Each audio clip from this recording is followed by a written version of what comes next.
Everyone, thank you all so much for joining us for our Durham County Board of Commissioners regular session this Monday, May 12th, 2025.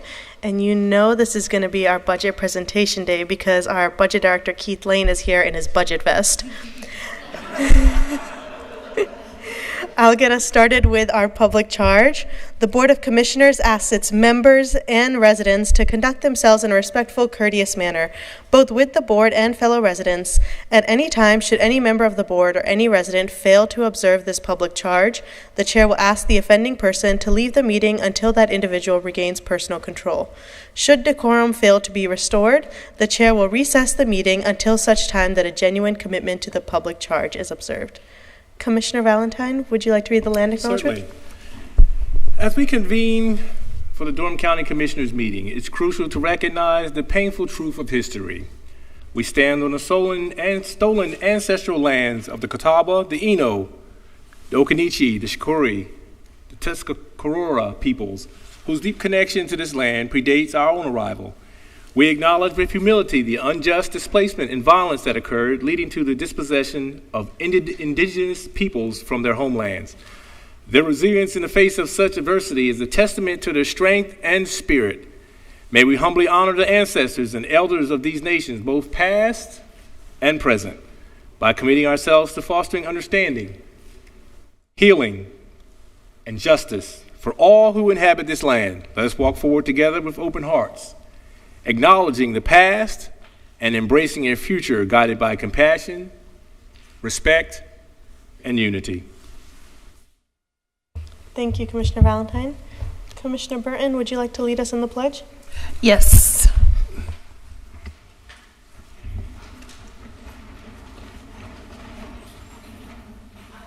Allegiance to the flag of the United States of America and to the republic for which it stands, one nation, under God, indivisible, with liberty and justice for all.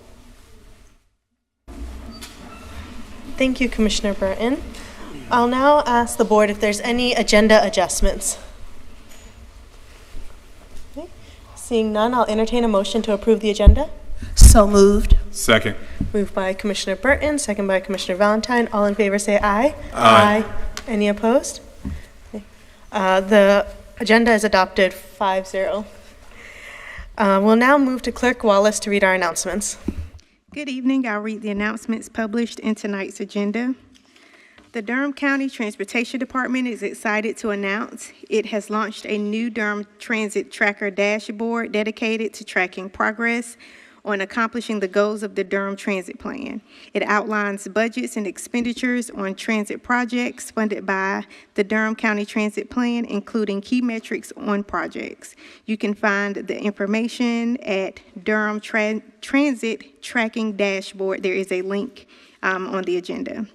Families and communities, Rising Head Start and Early Head Start presents a carnival. Family Fun Day 2025 on Friday, May 16th. The event runs from 1 to 4 p.m. at Durham County Memorial Stadium, located at 750 Stadium Drive. The Durham County General Services Department announces that the Redwood Convenience Site, located at 100 Electra Road, will temporarily close for 4 weeks to allow for tree removal and road construction to set up a new traffic pattern for easier access for residents. The site will close to the public on Monday, June 9th, and reopen on Monday, July 7th, 2025. The Northern, which is located at 11894 North Roxborough Road, and Parkwood, located at 5828 Highway 55, will remain open Monday through Friday from 7 a.m. to 6 p.m., Saturday 7 a.m. to 12 noon, closed Sundays and county holidays or training days. Those dates are June 13th, June 19th, and July 4th. There is a link for additional information. Durham County Sheriff Clarence F. Burkhead will host a public meeting at 7 p.m. on Tuesday, May 20th, to answer general questions about public safety at the Bahama Ruetan Club, located at 8202 Stagville Road in Bahama. Sheriff Burkhead looks forward to hearing from residents about concerns and issues impacting Northern Durham. You can contact G.F. Marsh at 919-560-0904. Come enjoy breakfast, inspiring stories, and hands-on demos that show how Durham County Cooperative Extension staff are making a difference in our community every day at the Extension Annual Report to the Community. This event will be held at the Extension office located at 721 Foster Street from 8:30 a.m. till 10:30 a.m. on Thursday, May 22nd. The Durham City County Planning Department begins its next round of community engagement regarding the new Unified Development Ordinance with the following events. Engagement sessions on Thursday, May 22nd from 6 to 7:30. Staff-led virtual engagement session. Registration link is found in the agenda. Thursday, May 29th from 6 to 7:30 at W.G. Pearson Auditorium. And Tuesday, June 3rd, 6 to 7:30, it is virtual. Again, information can be found on our agenda, or you can visit engagedurham.com. The Durham County Veteran Services Department invites the Durham community to its annual Memorial Day Remembrance event on Monday, May 26th at 9 a.m. The event will be held at 201 East Main Street in the Administrative 2 Building, Conference Room 126. The keynote speaker is Army veteran and board member, Commissioner Stephen J. Valentine. Veteran Services staff want to honor all of Durham County's Gold Star families at the event. If you are interested, please contact 919-560-8387. Learn more about how Durham is using its opioid settlement funds to address the opioid epidemic and give your feedback. This event takes place on Thursday, June 5th from 5:30 till 7 p.m. in the Commissioner's Chambers located at 200 East Main Street on the second floor. You can contact Jason Smith at his email, jaeson smith@dconc.gov for additional information. Open enrollment for Cohort 12 of the Bulls Academy is now open, but you must first attend an information session to obtain an application.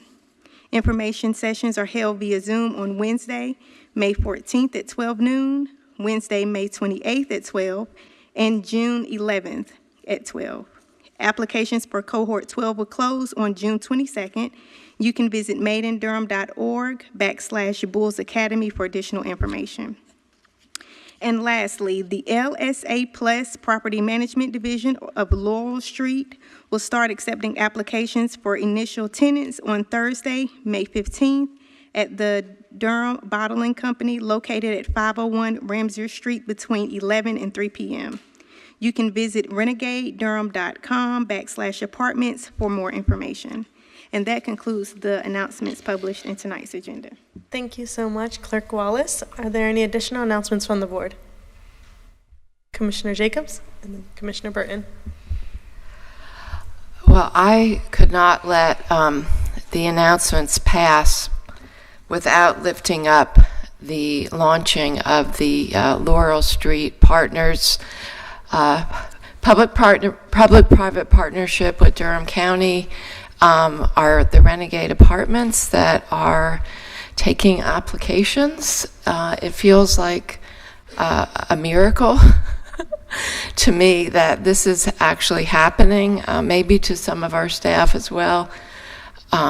This project started in 2017, and here we are in 2025. I've learned as a county commissioner, it can take a really long time to get things done, but this project in particular, which has now had the support of 3 different boards of county commissioners and many staff, but also some very consistent staff, and I want to lift up Perry Mans and his team, Brenda, if she's here, but just there have been certain people that have been with this project all the way through, and if I start naming names, I will forget people. But this project started out as a parking deck project back in 2017. It was in our CIP that we were just going to build a parking deck, and the state legislature had just passed a new statute allowing counties for the first time to do housing, because before we could not actually be involved in housing. And so that people came up with the idea, our board came up with the idea of leveraging the fact that we were going to build a parking deck anyway, and why don't we wrap affordable housing around it?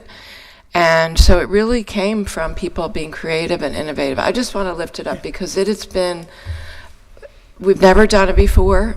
We've learned a lot. The county had never done housing before. And it took us investing money in it. We had to do loans. We had the DHA, the housing vouchers from the Durham Housing Authority. And so I just want to celebrate the moment, and that I hope that we will be able to do more. But it does take a lot of creativity, determination from our staff, and collaboration, and mostly commitment from this board. So I want to also really thank the several boards of county commissioners for sticking with what has been a very long project, and celebrate the moment. Thank you. Thank you, Commissioner Jacobs. Commissioner Britton? Yes, I'm going to be brief. I just want to give a big shout out to the Register of Deeds office today. I was able to visit the Register of Deeds office under the leadership of our Register, Sharon Davis. And it was just a wonderful experience because you got to see all the work that's done behind the scenes to keep all the records and the history of Durham County. And it was just amazing to see everything, like records going back to 1881 and seeing them written in cursive, and seeing these names that we see on streets and buildings, and they're showing up in these old documents. So I just told them, I said, look, I want to give you all a big shout out today. They're doing incredible work, and I really learned a lot. And also after that, I went to the Salvation Army, their Bull City Youth Center, their re-grand opening, and just seeing how the youth are really engaged, and us as a county really trying to find things for our young people to do after school, and they're just doing really great work. So I just want to lift those two things up. Thank you. Thank you so much, Commissioner Britton. Okay. Seeing no other announcements, we'll move to our ceremonial items, beginning with the proclamation for Emergency Medical Services Week, which I believe is Commissioner Britton. Okay. Thank you, Chair Alam. So Durham Board of County Commissioners proclamation, Emergency Medical Service Week Proclamation 2025. Whereas emergency medical service is a vital and essential public service in Durham County, and whereas the members of Emergency Medical Services team are ready to provide life-saving care to those in need 24 hours a day, 7 days a week, and whereas access to quality emergency care dramatically improves the survival and recovery rate of those who experience sudden illnesses or injury, and whereas emergency medical services fills healthcare gaps by providing important out-of-hospital care, including preventive medicine and follow-up care through our community paramedics, and whereas the emergency medical services system consists of first responders, emergency medical technicians, advanced emergency medical technicians, paramedics, community paramedics, 911 telecommunicators, firefighters, police officers, educators, administrators, emergency nurses, pre-hospital nurses, emergency physicians, trained members of the public, and other out-of-hospital medical care providers. And whereas the members of emergency medical service teams, whether career or volunteer, engage in thousands of hours of specialized training and continuing education to enhance their patient care and life-saving skills. And whereas it is appropriate it is appropriate to recognize the value and the accomplishments of emergency medical service providers in the Durham County Emergency Medical Services System by designating Emergency Medical Services Week. Therefore, Nida Alam, Chair, on behalf of the Durham Board of County Commissioners, do hereby proclaim May 18 through 24, 2025 as Emergency Medical Services Week in Durham County, and recognizing 2025 is the 51st anniversary of EMS Week. Call upon all citizens to join with us in recognizing the vital and essential services provided by members of the Durham County Emergency Medical Services system to care for our residents and visitors. This 12th day of May 2025, Nida Alam, Chair, Durham Board of County Commissioners.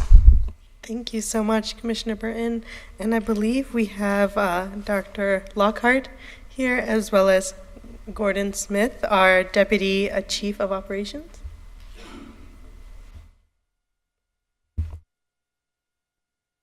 If you press the button, it'll turn green. Thank you. Thank you, ma'am. I'm Gordon Smith. I'm the Deputy Chief for EMS. Director Lockhart was unable to make it due to family obligations. I wish, on the behalf of Durham County EMS, to thank the board and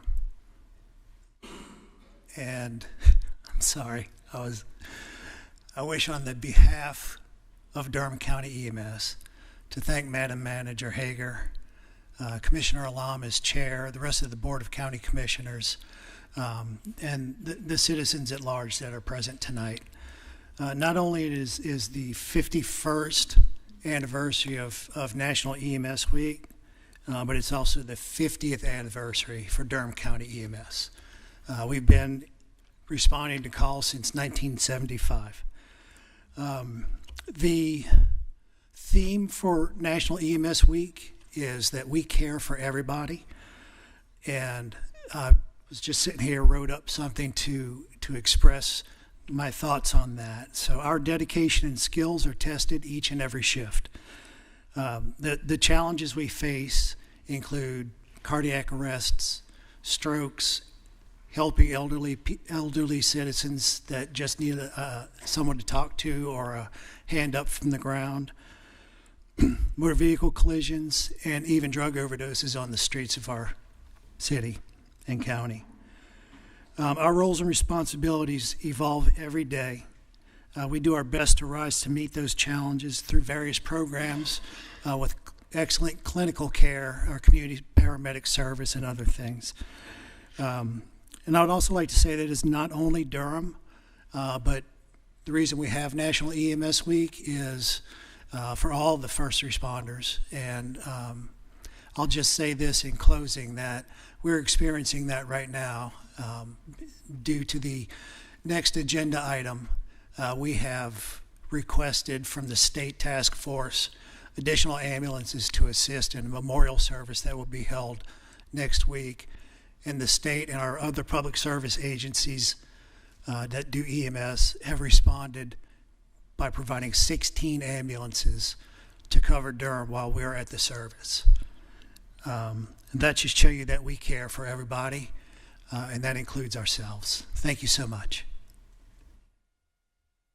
Thank you so much, Deputy Director Smith. I'll bring you back to the board for comments. Just want to thank all of our EMS service workers immensely for all of the work and service that y'all bring to Durham County. You keep our community safe. So many times we hear from people when they're in their when they're calling for emergency services, they're in their most vulnerable state. And to have a staff and team that's as well trained and as loving and caring as we have here in Durham County is so important, especially at all hours of night when people will be calling. So thank you all so much for your service and dedication to Durham County. All right. Manager Hager. I would just like to say thank you to all of the EMS team members and colleagues, because I feel we're all colleagues because we're county employees. One of the toughest times in my life your team came and was responsive, and I am just so grateful for the dedication that you have. You go way beyond what's required, and you do it effortlessly. And so I just want to say to all of you, thank you. Thank you. Thank you so much. Our next item is Vice Chair Dr. Lee will be reading. Okay, and this is a resolution honoring the life and career of Durham County EMS Lieutenant Kevin M. O'Connor. Whereas Durham County Emergency Medical Services Lieutenant Kevin M. O'Connor passed away on Monday, April 28th, 2025, and Lieutenant O'Connor began his Durham County career on November 27th, 2000, and faithfully served Durham County Emergency Medical Services for nearly 25 years. And whereas Lieutenant O'Connor held numerous roles including Advanced Emergency Medical Technician, Paramedic, Field Training Officer, Senior Paramedic, and District Supervisor. And whereas Lieutenant O'Connor served for 2 decades as a member of the Durham Police Department Selective Enforcement Team, contributing to the safety and security of our citizens and officers during high-risk law enforcement operations. And whereas Lieutenant O'Connor was admired and respected by colleagues for his skill, calm demeanor, dedication, and kindness. And whereas we pause to honor the life and the service of Lieutenant Kevin M. O'Connor, who dedicated his career to serving the Durham County community for nearly 25 years. Now, therefore, be it resolved that we, the members of the Durham County Board of Commissioners, do hereby resolve to pay tribute to Lieutenant Kevin M. O'Connor, a kind and compassionate man who made a difference in caring for others and serving his community with dedication and pride. We call upon the citizens of Durham County to pause and reflect on his distinguished service. We further direct all flags at Durham County buildings to be flown at half-staff on Thursday, May 15th, the date of Lieutenant O'Connor's memorial service. This, the 12th day of March, 2025. Thank you. Thank Don't you. have any other words than that. We do have with us this evening Kevin's family, his mother and his 2 sisters.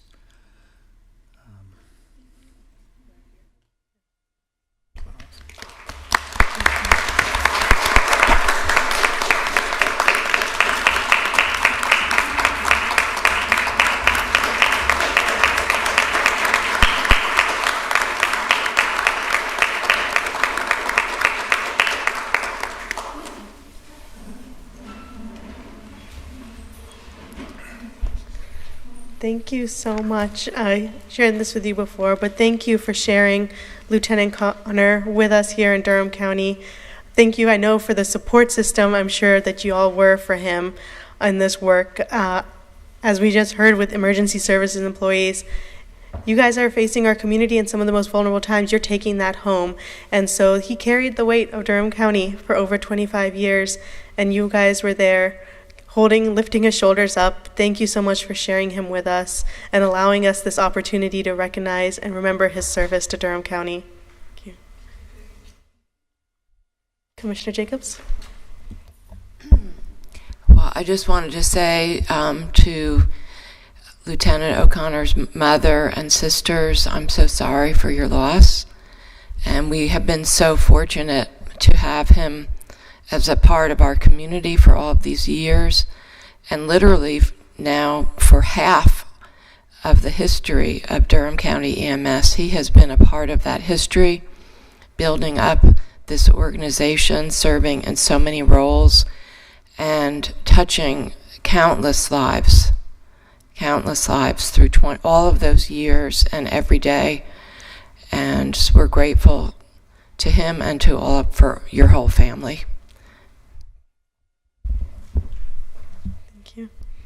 Thank you so much again. Thank you. Our next item, Commissioner Valentine, you'll read? Yes, thank you, Chair. Durham Board of County Commissioners Resolution Memorial Day 2025. Whereas Memorial Day each year serves as a solemn reminder of the scourge of war and its bitter aftermath of sorrow. And whereas on Memorial Day, America undertakes its solemn duty to remember the courageous men and women who made the ultimate sacrifice in defense of our nation and the cause of freedom around the world.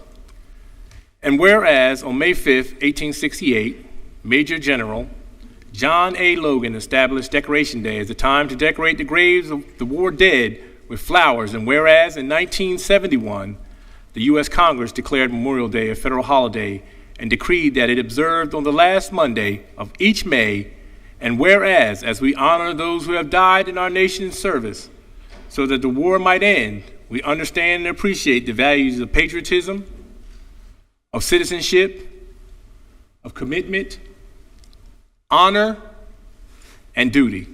And whereas we must pledge to never forget the names of the 375 known soldiers, sailors, Marines, airmen, and airwomen of Durham County who gave the ultimate sacrifice in defending our freedoms. Now, therefore, be it resolved that the Durham Board of County Commissioners hereby resolve May 26, 2025 as Memorial Day in Durham County. We urge all citizens to observe Memorial Day 2025 by displaying respect and gratitude for our veterans, both living and deceased, participating in remembrance ceremonies and observing a moment of silence at 3 p.m. during the National Moment of Remembrance. This day, the 12th of May, 2025, signed, Nida Alam, Chair, Durham Board of County Commissioners. Thank you so much, Commissioner Valentine. ACM Hall, I'll let you introduce everyone. Sure. Good evening. I'm Tammy Hall, Assistant County Manager. Thank you, Commissioners. Last board meeting, we had the opportunity to recognize and provide well wishes to our long-term Director of Veteran Services, Lois Harvin Ravens, who retired after 13 plus years. And today we have the pleasure of introducing and bringing forward our interim director, Lindsay Atkins. Welcome, Lindsay.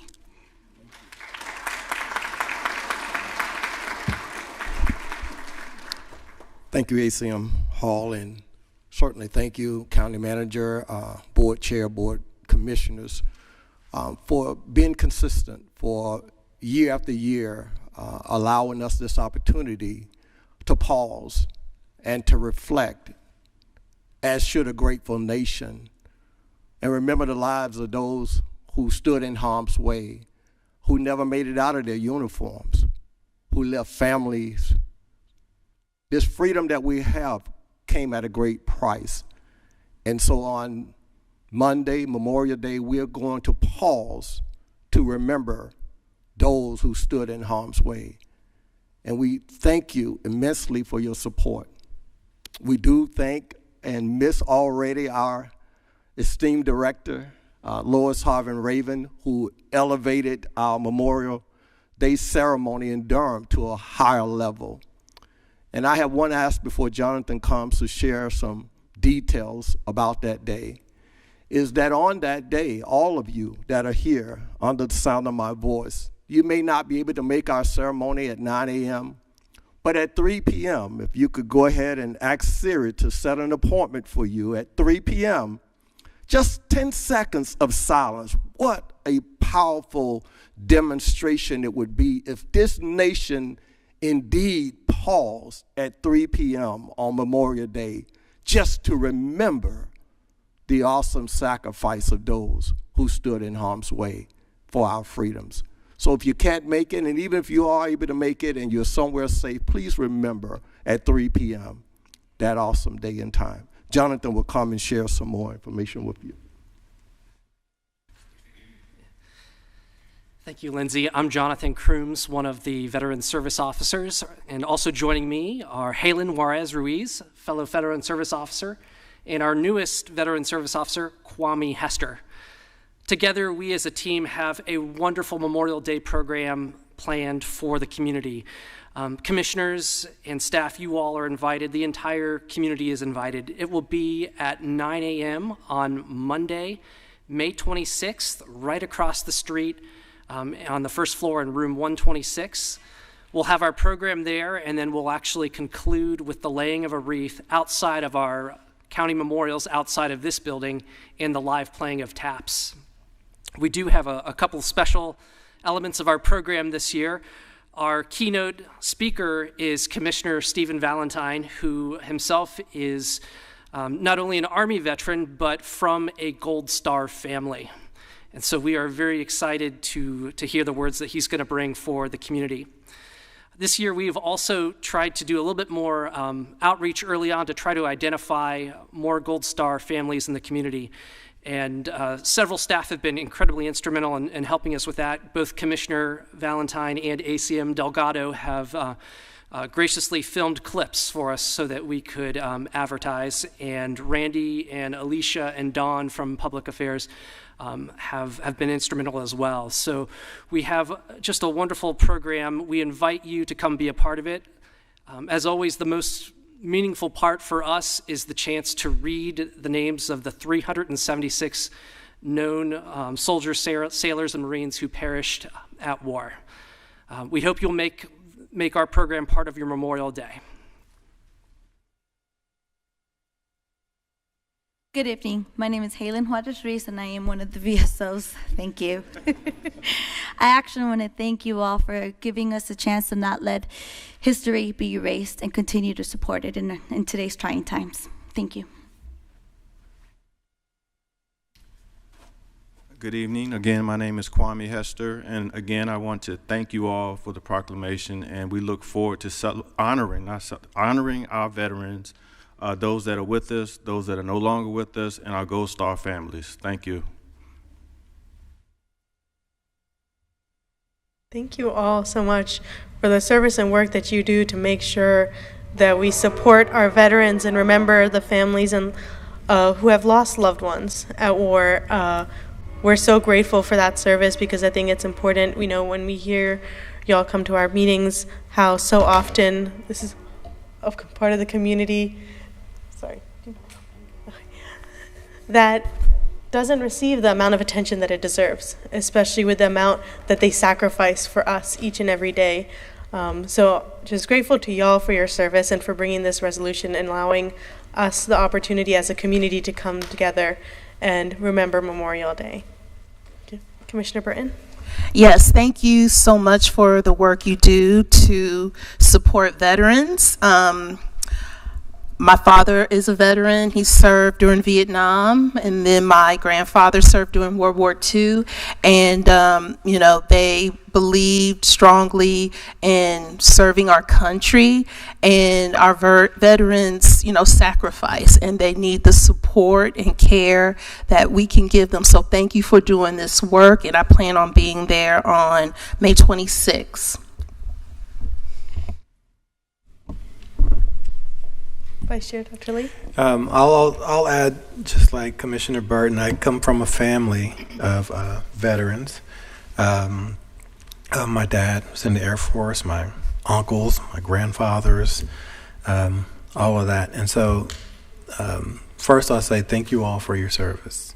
And I look forward to attending on Memorial Day. And I look forward to telling everyone I know about 3 o'clock. And setting a reminder and to do that wherever they are. So I appreciate this. Thank you all so very much. Commissioner Valentine, then Commissioner Jacobs. Yes. So, Lindsay, you look good over there. Thank you for the work that you do on behalf of all of Durham County's veterans each and every day. Sometimes it goes unrecognized, but I see you, and I thank you.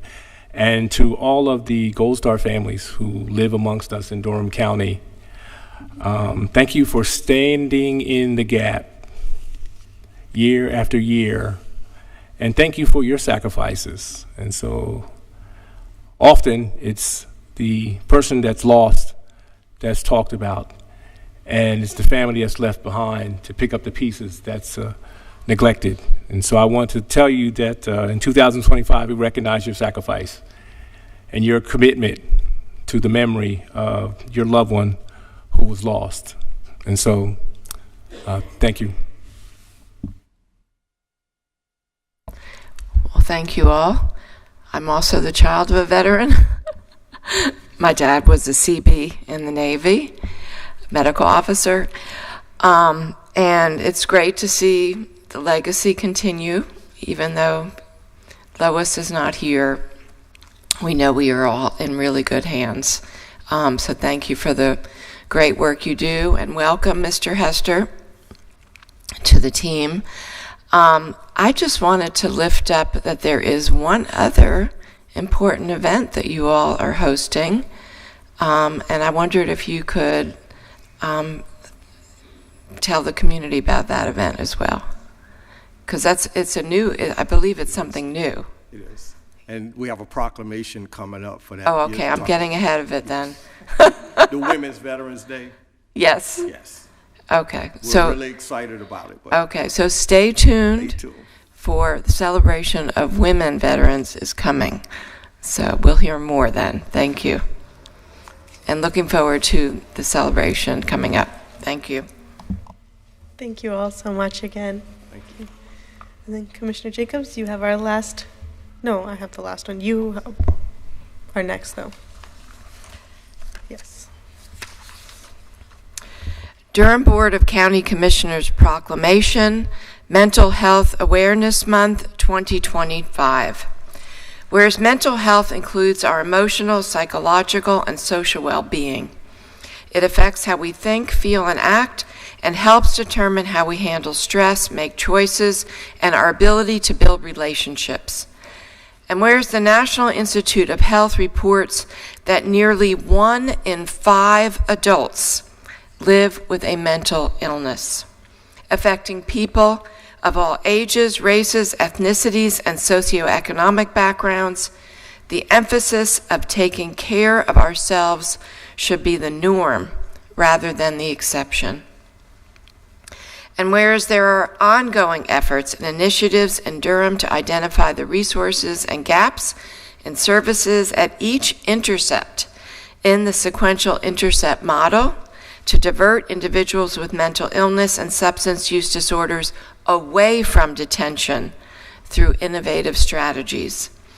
And whereas the use of peer support plays a crucial role in mental health by providing individuals with a sense of community and understanding that can lead to improved well-being, reduced isolation, and increased self-esteem. And whereas we strive to address individuals with complex behavioral health needs who frequently cycle through jails, homeless shelters, emergency departments, and our local crisis services, with an awareness that feelings of personal shame and fears of social stigma and discrimination can be reduced by increasing the community awareness of mental illness and available resources. And whereas we strive to partner with agencies within the Durham community to combine resources, skills, and expertise that will increase access to treatment and resources that will support our citizens as they seek to improve their mental health. And whereas we know that with early and consistent treatment, people with serious mental illness can manage their condition, overcome challenges, and lead meaningful lives, meaningful, productive lives.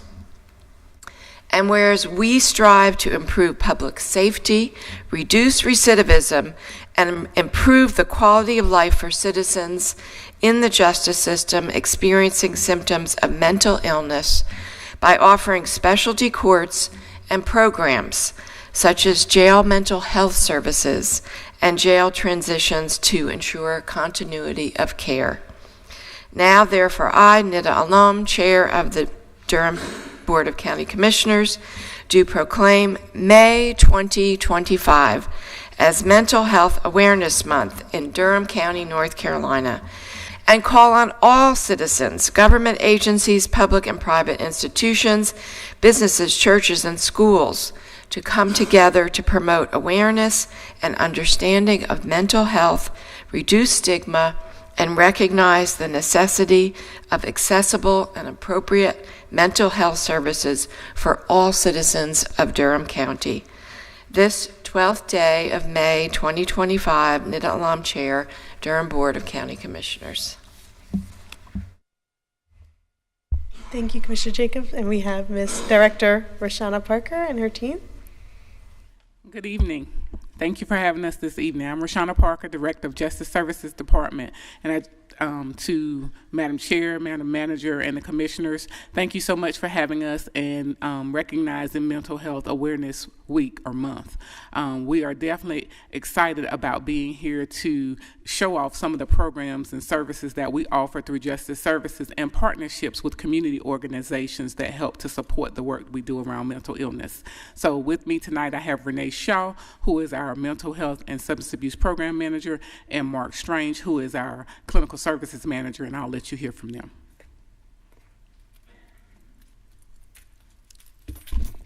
Hello, I'm Renee Shaw, Mental Health Substance Use Program Manager, and I operate the Mental Health Court for the Durham County government.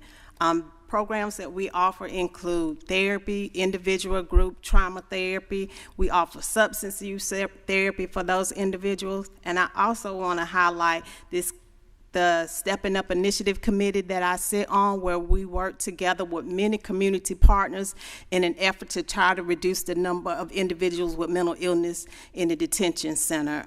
We've come up with a lot of good programs, activities for this Stepping Up Initiative Committee. The one that I am most proud of is the Forensic Community Support Team, which will help individuals in the justice system by having staff that's knowledgeable on the justice system and to be able to help them navigate that justice system together. So we have a lot of activities planned this month for Mental Health Awareness Month. We are joining the Recovery Court team that you will hear from very soon. May 17th, we have the Mental Health Awareness Walk, where we will join NAMI to walk together in support of mental health.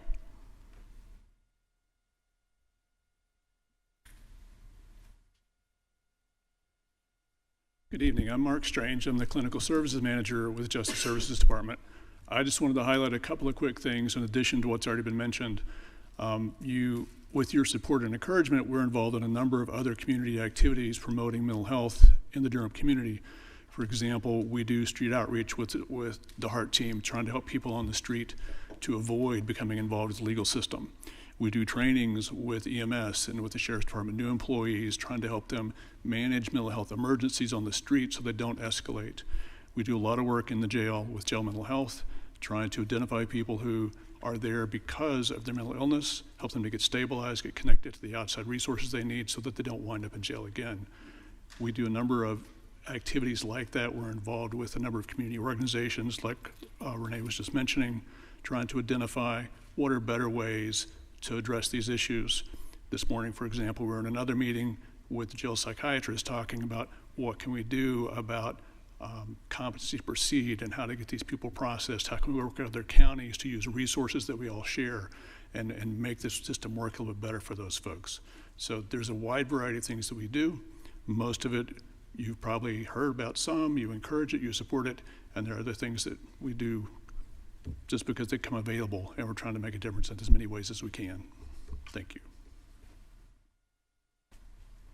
Thank you all so much for your service and work in this area, because especially coming from an immigrant family, I know, and like we see it in so many parts of our community, the stigma that exists around mental health and conversations and providing support to our loved ones, and realizing that all of us need to have this conversation and talk about mental health because it's part of our community and it's not something that we should be ashamed of. It's something that we should work to support one another. And so I'm grateful for y'all for finding programs and services of ways of supporting our residents and building those support systems for them. It's so vital and important. And, you know, we hear Sheriff Burkhead say so often that right now in Durham County, the largest mental health facility in the county is the jail. And the sheriff doesn't want that, we don't want that, the community doesn't want that, but that's what the reality is, and that's why we have to create stronger systems of care to provide spaces that provide long-term support and resilience for our Durham County residents, and that's what y'all are building, so thank you so much. Commissioner Jacobs? Well, thank you for this outstanding proclamation for Mental Health Awareness Month, and thank you for all that each of you do. You're all rock stars in my mind, and I have the privilege to work with each of you in different ways. And, mental health is really the center of so much that we do in Durham County government. And if we could really connect people to the resources and get them the help that they need when they were in crisis, we would go a long way towards solving a lot of our problems. But we are so fortunate. Durham County is a leader in our country. We are a national leader thanks to the work that you all do and everybody who's a part of the Justice Services Department. I am so proud. And, we're going to talk a little bit about Medicaid later today. Medicaid has really helped us in the past year. It's been a huge boost towards people finally being able to get both physical and mental health care in our county. It's made a huge difference. And I really also look forward to being able to expand the HEART program because as Chair Alum noted, more than half the people in our jail are suffering from mental illness.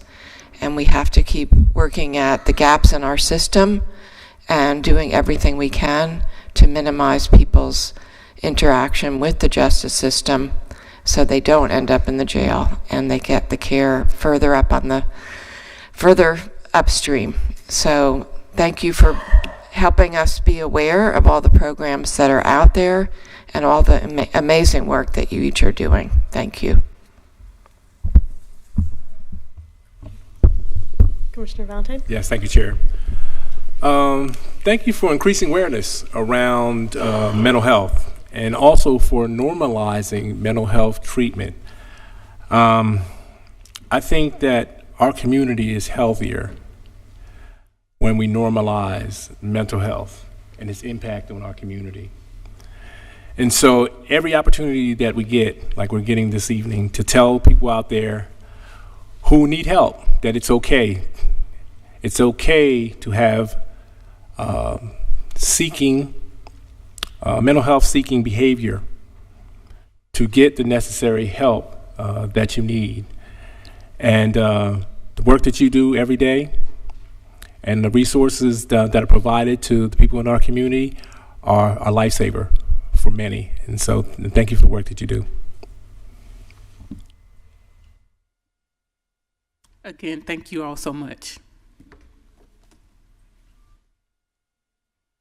The next item on our agenda is the Durham Board of County Commissioners Proclamation, Treatment Court Month 2025. Whereas treatment courts have been restoring lives and families for more than 3 decades, and whereas Durham County has 2 active treatment courts devoted to serving citizens with substance use and mental health disorders, and whereas, according to All Rise, treatment courts are the most successful justice system intervention in our nation's history for reducing crime by addressing substance use and mental health disorders. And whereas treatment courts save an average of more than $6,000 for every individual they serve and provide a range of economic benefits to a community, such as reduced costs in court and prison expenditures, increased tax revenues, lowered foster care expenses, and decreased costs related to victimization. And whereas treatment courts combine accountability with evidence-based treatment and annually refer more than 150,000 people to life-saving treatment and recovery support services. And whereas, according to All Rise, Treatment courts significantly improve substance use and mental health disorder treatment outcomes and prevent fatal overdoses. And whereas treatment courts facilitate community-wide partnerships bringing together public safety and public health. And whereas there are now more than 4,000 treatment courts nationwide, and treatment courts demonstrate that when one person rises, we all rise.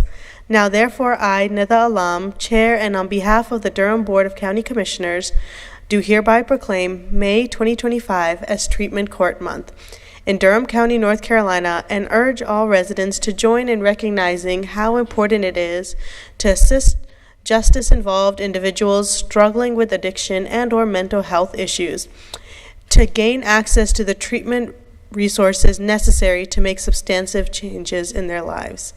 This 12th day of May 2025, signed Nida Alam, Chair, Durham Board of County Commissioners.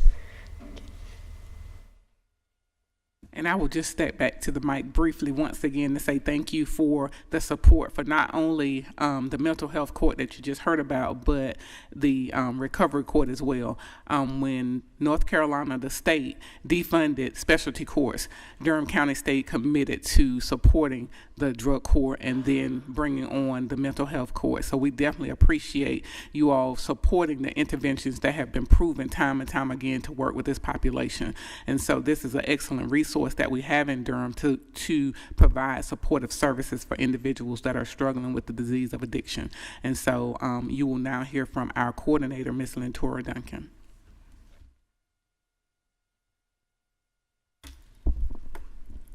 Good evening. Thank you for proclaiming May Treatment Court Month. As stated, treatment courts are a sentencing alternative that provide life-saving treatment to justice-involved individuals with substance use and mental health disorders. There are more than 4,000 treatment courts in the United States and over 40 in North Carolina and growing. We are now called Recovery Court. We currently have 20 participants with an average of 45 a year. Last year we had 7 graduates, so that shows you that treatment court works. Our theme this month is The Road to Recovery is Under Construction, Thriving and Growing. We kicked off celebrating National Treatment Court Month with the outing with our Recovery Court and Mental Health Court participants to the Durham Bulls baseball game on May 1st, and they had a great time.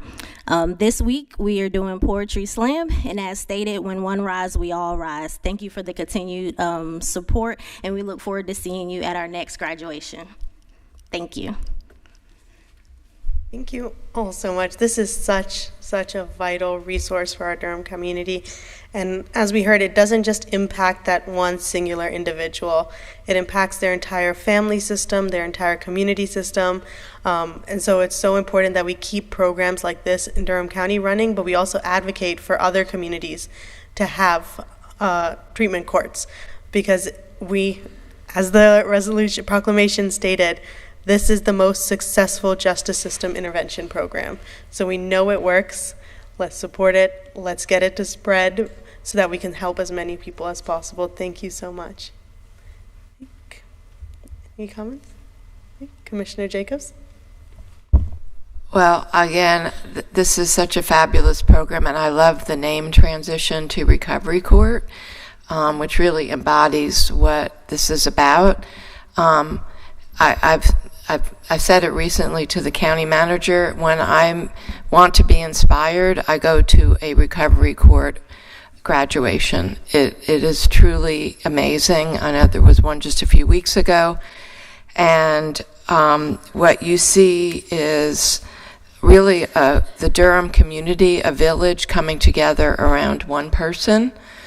The support of everyone who's a part of it, the probation officer, the DA, the Justice Services staff, the Recovery Court staff, all coming around, and the former graduates and the people who are in the program. It's the most beautiful thing to see people rebuilding their lives. The recent graduate was somebody who has a good job, they have a baby, they have a family, and their parent, and evidently, Mark, you told me afterwards, even their parents were impacted and went into recovery. So thank you for what you do, saving lives and rebuilding lives in our community.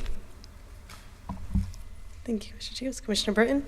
Yes, thank you for doing this work. I missed the one that just happened. I had a previous commitment, but I'm looking forward to the next one. Oh, cool.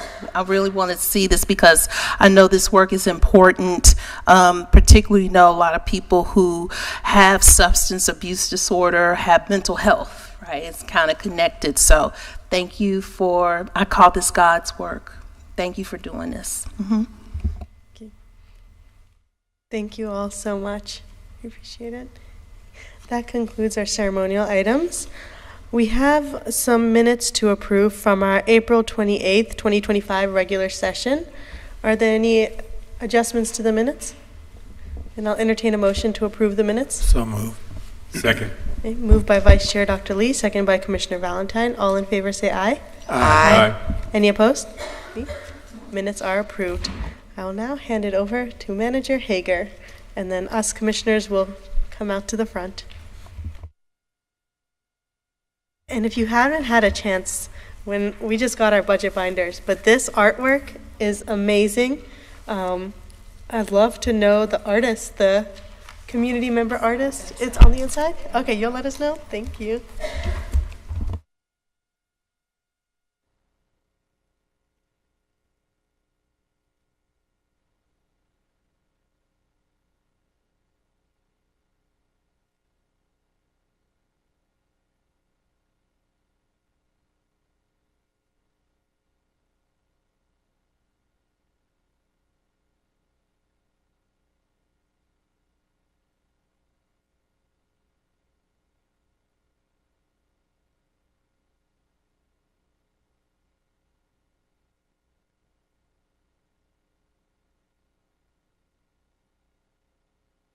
Good evening. Chair Alum, members of the board, county staff, and residents. It is an honor to present to you my first recommended budget for fiscal year 25-26. This proposed budget is a delicate balancing act between limited resources, resident economic stress, and nearly infinite needs. It is also the result of thousands of hours, departments working, shared city and county agencies collaborating, and a significant number of partner agencies that support vital goals. So to all of the employees and agencies that helped with this process, you have my deepest appreciation.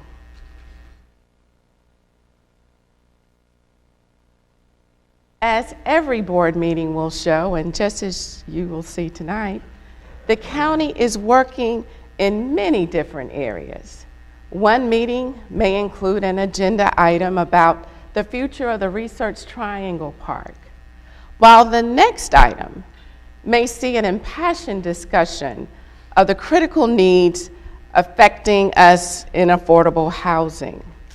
Another might be explaining the reevaluation process or discussing support for food insecurities.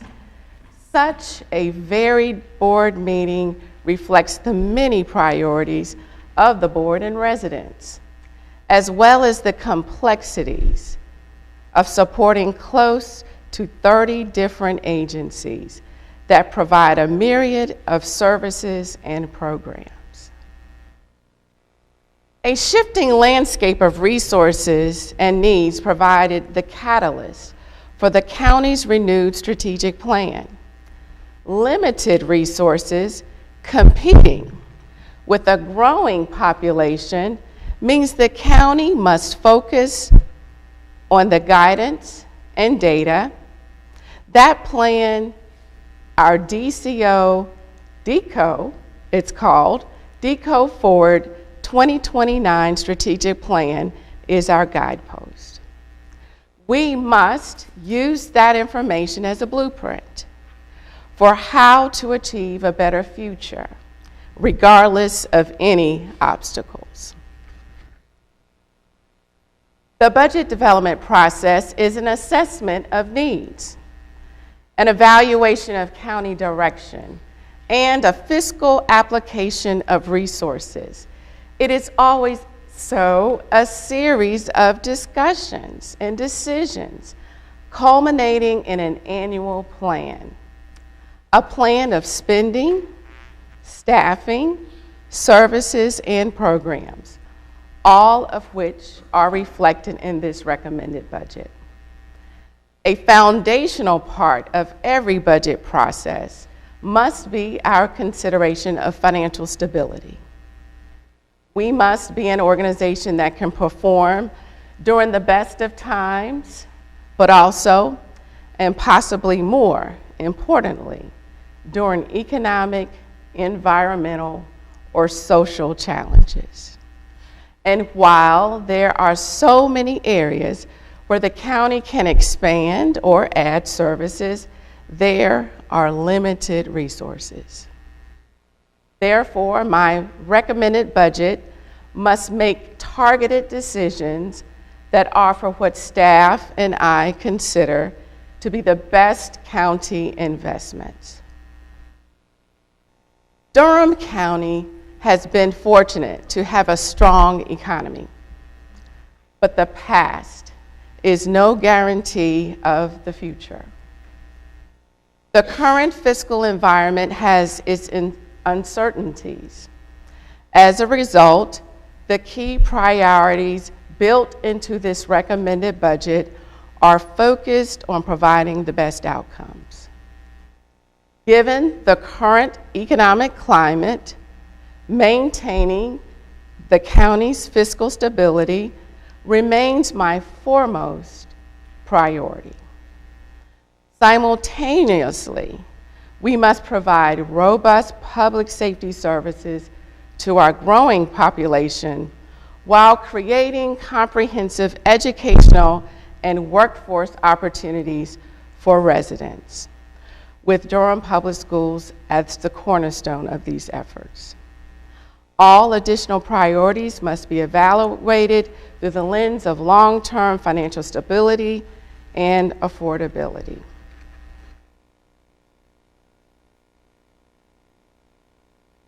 Every year, fiscal strength and fiscal stress balance precariously between the competing need for revenue and expenditure growth.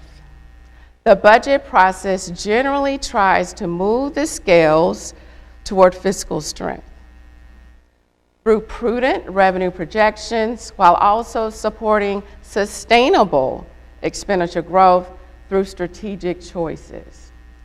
The unpredictability of budget development comes from predicting the future with limited data.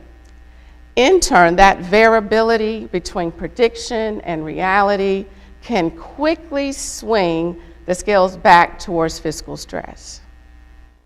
And indeed, this is what happened last year.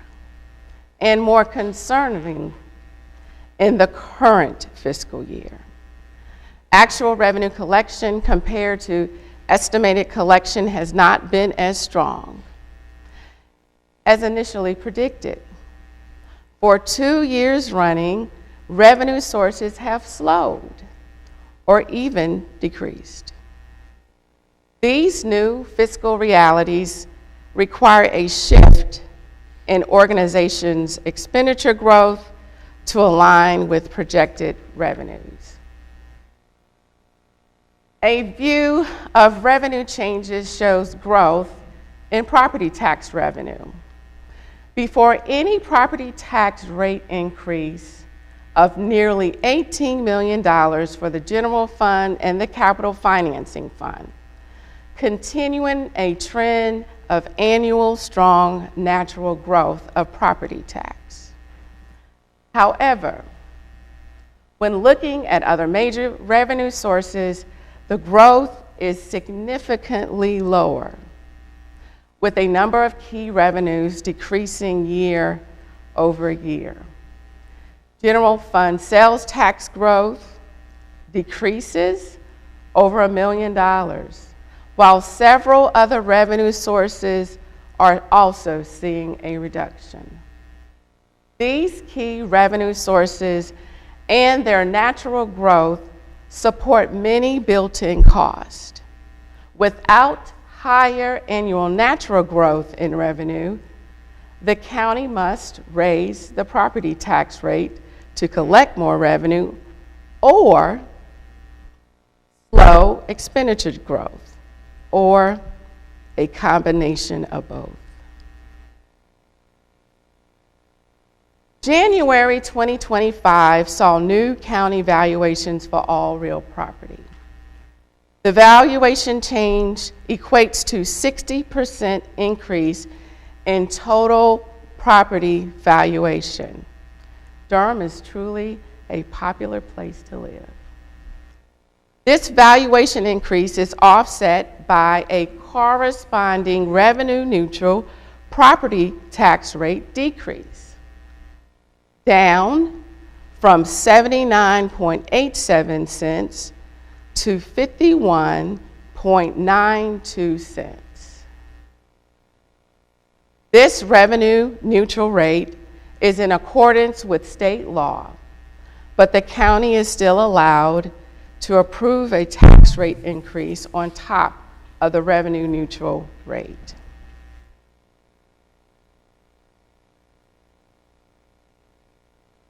Where possible, I have tried to limit property tax rate increases and their impact on residents. We do this by maximizing efficiencies and limiting the expansion of services to areas that provide the highest return on investment for all residents.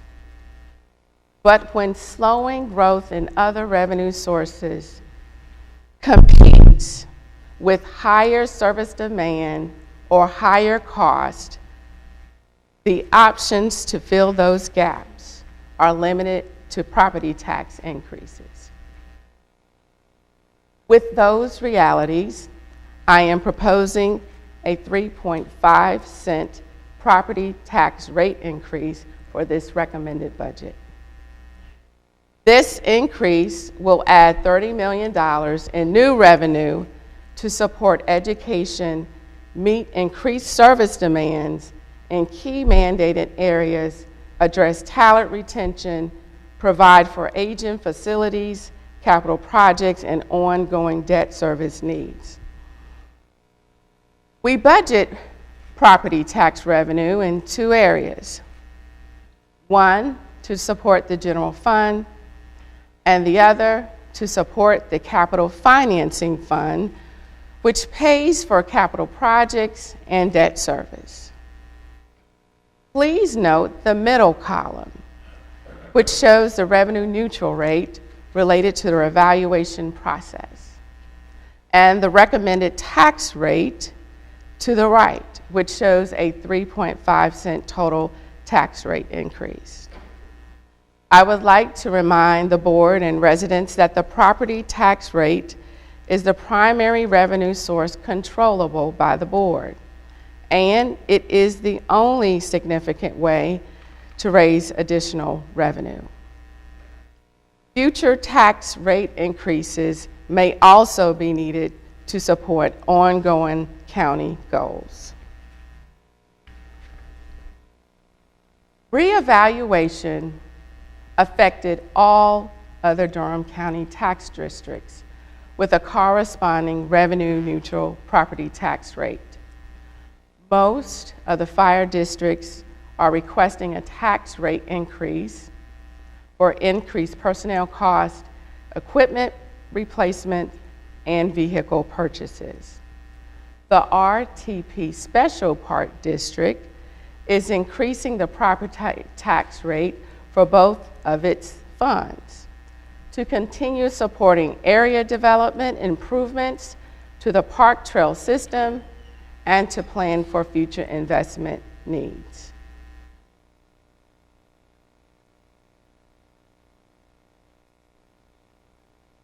Sales tax revenue is our second largest revenue source and is dependent on economic activity. Sales tax revenue next year is projected at $130 million. For perspective, this is the equivalent to 15 cents of property tax revenue. Coming off unprecedented revenue growth after the pandemic, last year and the current fiscal year have seen dramatically slower growth. In fact, we are collecting approximately 7.5% less revenue this year compared to the same period the year before. This decrease in actual sales tax revenue collection is a driving force for the forecasted amount to be lower.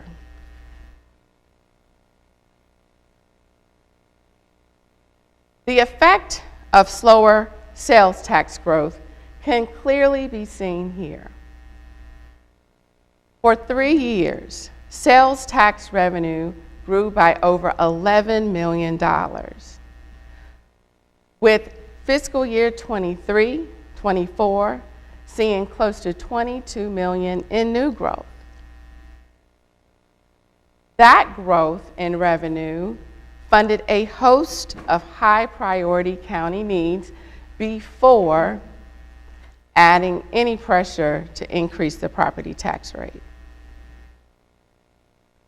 But last year saw a tremendous slowdown in sales tax revenue growth, while the upcoming fiscal year is expected to retract based on current year patterns. Remember, sales tax revenue is the county's second largest revenue source. We will continue to watch the sales tax patterns carefully as we navigate the current fiscal climate.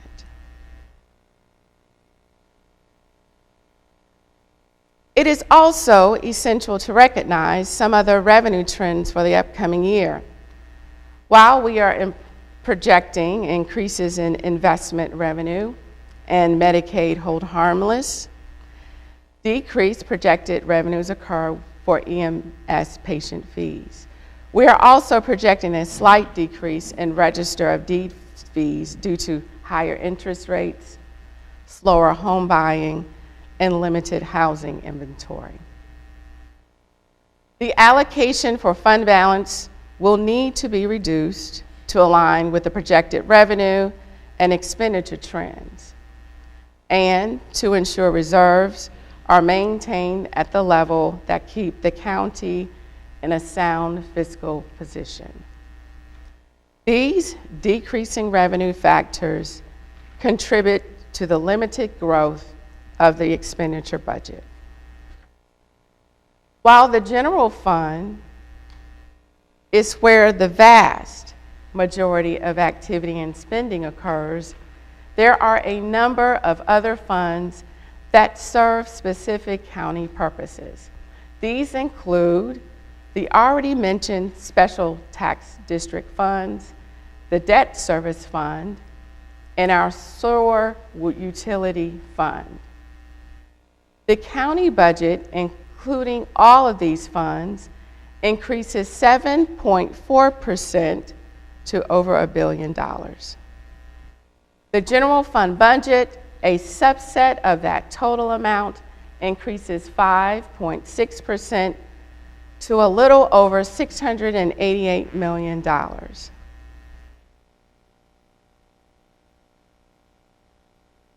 Slower revenue growth presents a challenge.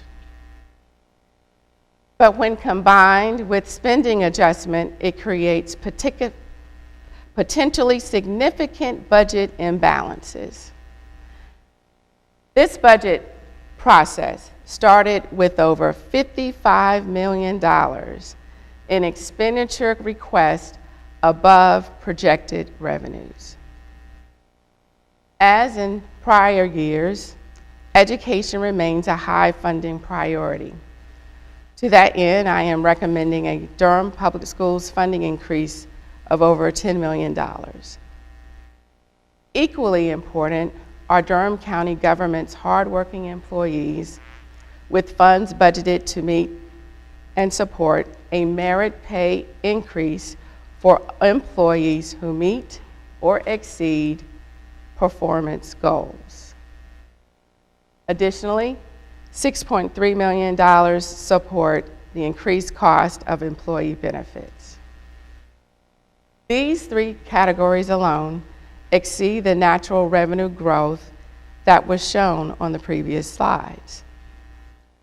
Other areas of funding increase include new position cost to address increased service demands. This budget also maintains ongoing support for many important community initiatives while managing inflationary pressures. Historically, new position growth within the county has been significant. New positions reflect growing needs pushed by an increase in population and are funded with additional revenue. However, I have limited position growth, understanding that increasing efficiency is valuable and necessary as revenue growth slows. In the current year, 9 vacant positions were eliminated in that effort. I would like to thank departments for their efforts to realign and adjust operations to meet this goal. Next year, I am recommending 44.5 new positions, but offsetting that growth by reallocating 33 vacant positions. Overall, the county has 11 new FTEs recommended for the next year.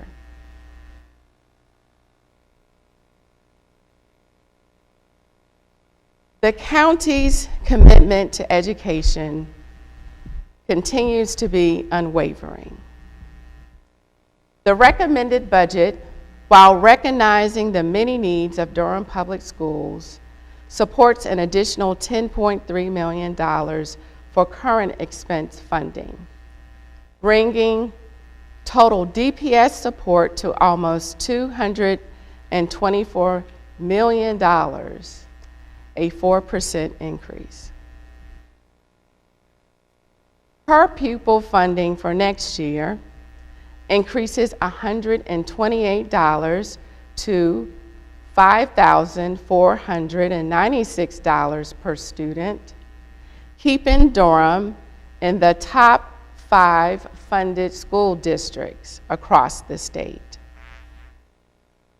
Durham Public Schools continues to be the single largest expenditure for Durham County government at approximately 1/3 of the budget.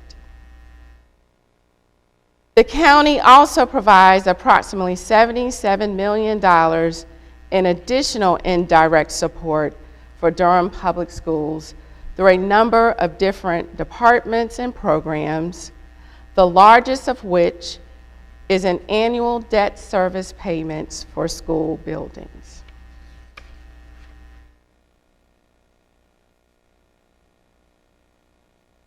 With this appropriation, Durham Public Schools' annual county funding will have increased by $35 million over the last 2 years and nearly $70 million over the last 5 years. While we have made substantial progress with these funds, I am aware of the remaining funding gaps within the district.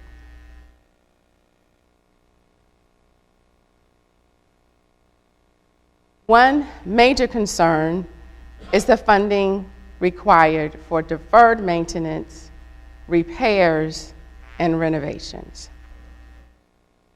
In the coming months, I will collaborate with DPS leadership to identify potential funds to address some of the most urgent needs